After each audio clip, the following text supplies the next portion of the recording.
Hello everyone, welcome back to our channel My Dream Kitchen. இன்னைக்கு நம்ம My Dream Kitchenல நம்ம எல்லாருக்கும் ஃபேவரட்டான ஒரு எக் ரெசிபி கரண்டி முட்டை எப்படி செய்யறது அப்படினு சொல்லி பார்க்கலாம். இது ரொம்ப ஈஸி and fluffy-ஆன ஒரு எக் ரெசிபி. எப்படி செய்யறதுன்னு சொல்லி நம்ம வீடியோக்குள்ள போய் பார்க்கலாமா? வாங்க. இப்போ நான் 2 எக்கை ஓபன் பண்ணி பவுல்ல சேர்த்து வச்சிருக்கேன். இது கூட நம்ம என்னென்ன மிக்ஸ் பண்றதுன்னு பார்த்துக்கலாம். கொஞ்சமா கொத்தமல்லி தழை, அது கூட நான் கொஞ்சமா தான் கேரட் ஆட் பண்ண போறேன். ஒரு 3 டேபிள்ஸ்பூன் அளவு வெங்காயம் சேர்த்துக்கலாம். எல்லாமே பொடியா சாப் பண்ணி எடுத்து வச்சிருக்கேன். தேவையான அளவு உப்பு. இப்போ இதை எப்படி மிக்ஸ் பண்றதுன்னு பார்க்கலாம். கொஞ்சமா வெங்காயம் சேர்த்துக்கலாம். நான் 3 டேபிள்ஸ்பூன் தான் எடுத்துர்க்கேன். இதில் நான் வேற ஒரு ரெசிபி செய்யறதுக்காக சேர்த்து கட் பண்ணி எடுத்து வச்சிருக்கேன்.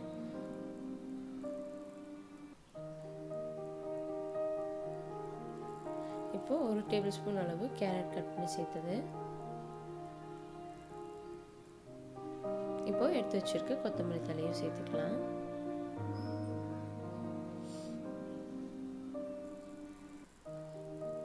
தேவையான அளவு உப்பு சேர்த்துக்கலாம்.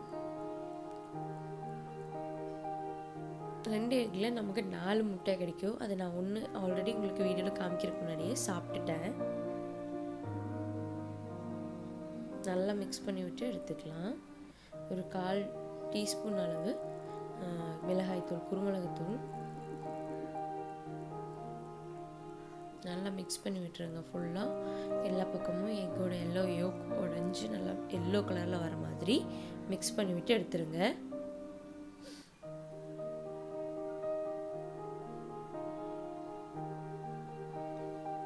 ஃபுல்லாக மிக்ஸ் பண்ணியாச்சு. இப்போது நம்ம தாளிப்பு கரண்டி இருக்கு இல்லையா, அதை சூடு பண்ண வச்சிடலாம். இப்போ அடுப்பில் லைட்டாக ப்ரீ ஹீட் ஆனதும் நம்ம இது கூட கொஞ்சமாக ஆயில் சேர்த்துக்கலாம். நம்ம முட்டைக்கு தேவையான அளவு மட்டும் ஆயில் சேர்த்துக்கலாம். இப்போ இது எல்லா பக்கமும் கரண்டியில் படுற மாதிரி நல்லா மிக்ஸ் பண்ணி விட்டுருங்க.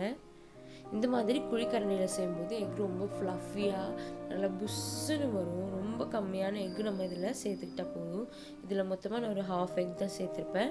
பாருங்கள் எப்படி ஃப்ளஃபியாக புஷ்ஷுன்னு வருதுன்னு பாருங்கள். எக்கு உள்ள ஜூஸியாகவும் வெளியில் நல்லா ஒரு மாதிரி நல்லா ரோஸ்ட் ஆன மாதிரி இருக்கும். இப்போ இது எப்படி ரோஸ் பூ மாதிரி நல்லா ஃப்ளஃபியாக உள்ளே பண்ணுறது அப்படின்னாக்கா இப்படி தான் பண்ணணும். அந்த ஓரங்களை வந்து வெந்த ஓரங்களை நம்ம உள்ளே தள்ளிட்டு அதில் வேகாத அந்த பேலன்ஸ் எக் இருக்கு இல்லையா, அது வந்து வெளியில் போகிற மாதிரி நம்ம இதை ரோல் பண்ணி இந்த மாதிரி பண்ணிக்கலாம். பாருங்கள், உள்ளே நல்லா ஃப்ளஃபியாக கோடாக உள்ள லேயராக இருக்குது. இப்போ ஒரு சைடு வெந்துருச்சு. நம்ம திருப்பி போட்டுக்கலாம். திருப்பி போட்டதும் ஒரு 2 or 3 ஒரு 10 செகண்ட்ஸ்குள்ளே நம்ம அதை எடுத்துடலாம். அப்போ மேலே நல்லா ரோஸ்ட் ஆகிருக்கும். உள்ளுக்குள்ளே பார்த்தா நல்லா ஜூஸியான எக் இருக்கும். பாருங்கள், நம்ம கரண்டி முட்டை ரொம்ப சூப்பராக ரெடி ஆயிடுச்சு. இதே மாதிரி நம்ம எல்லாமே செஞ்சு எடுத்துக்கலாம். ரொம்ப யம்மியான ஒரு ரெசிபி. கண்டிப்பாக நீங்களும் வீட்டில் ட்ரை பண்ணி பாருங்கள். நான் எல்லா கரண்டி முட்டையும் இப்போ ரெடி பண்ணியாச்சு. இதே மாதிரி ரொம்ப லேயராகவும் ஃப்ளஃபியாகவும் இருந்துச்சு. நீங்கள் நம்ம சேனலுக்கு புதுசாக இருந்தால் மறக்காமல் நம்ம சேனலை சப்ஸ்கிரைப் பண்ணுங்கள். பக்கத்தில் இருக்க பெல் ஐக்கானை டேப் பண்ண மறந்துடாதீங்க. அது கூடவே ஆளுங்கிற நோட்டிஃபிகேஷன் கிளிக் பண்ணிக்கோங்க. எல்லா வீடியோஸும் உங்களுக்கு ரெகுலராக வந்துடும். லைக்